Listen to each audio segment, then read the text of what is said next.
Gandhinagar helipad ground ખાતે global trade શોમાં national high speed rail કોર્પોરેશને બુલેટ ટ્રેનનું મોડલ રજૂ કર્યું છે, જે ખૂબ જ આકર્ષણનું કેન્દ્ર બન્યું છે. ગ્લોબલ ટ્રેડ શોની મુલાકાતે આવતા લોકો સિમ્યુલેટરમાં બેસીને બુલેટ ટ્રેનની મુસાફરીનો અનુભવ લઈ શકશે. બુલેટ ટ્રેન 10 કોચની હશે અને ફર્સ્ટ ક્લાસમાં 15, બિઝનેસ ક્લાસમાં 55 અને સ્ટાન્ડર્ડ ક્લાસમાં 220 બેઠક હશે.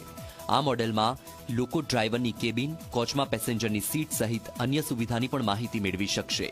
ગ્લોબલ ટ્રેડ શોમાં બુલેટ ટ્રેનના પાટા, અમદાવાદ મુંબઈ બુલેટ ટ્રેન માટે તૈયાર થનાર ટનલ અને 80 મીટર લાંબી ટનલ બોરિંગ મશીન પણ મૂકવામાં આવ્યું છે. અંડરગ્રાઉન્ડ ટનલ બનાવવા માટે આવા 3 ટનલ બોરિંગ મશીનનો ઉપયોગ કરાશે. ઉલ્લેખનીય છે કે હાલમાં અમદાવાદ મુંબઈ બુલેટ ટ્રેન પ્રોજેક્ટની કામગીરી પૂરજોશમાં ચાલી રહી છે, જેના માટે ગુજરાતમાં જમીન સંપાદનની કામગીરી પણ 100% પૂર્ણ થઈ ગઈ છે. ગ્લોબલ ટ્રેડ શોમાં ભારતીય રેલનો પણ સ્ટોલ ઊભો કરાયો છે. આ ડોમમાં અયોધ્યા ધામનું જંકશન ઊભું કરાયું છે. તાજેતરમાં જ પ્રધાનમંત્રી મોદીએ અયોધ્યા જંકશનનું ઉદ્ઘાટન કર્યું છે. આ ઉપરાંત ભારતીય રેલના અલગ અલગ પ્રોજેક્ટ પણ બતાવવામાં આવ્યા છે.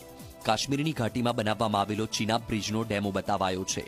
આ બ્રિજ એફિલ ટાવર કરતાં પણ વધુ ઊંચાઈવાળો બ્રિજ છે. આ બ્રિજ નદીની તળેટીથી 359 મીટર ઊંચાઈ પર બન્યો છે. તો કટરા બનિહાલ પર ચાલી રહેલી રેલની કામગીરીનો ડેમો બતાવવામાં આવ્યો છે. આ ઉપરાંત Anji bridge cable stand rail બ્રિજનો ડેમો બતાવવામાં આવ્યો છે.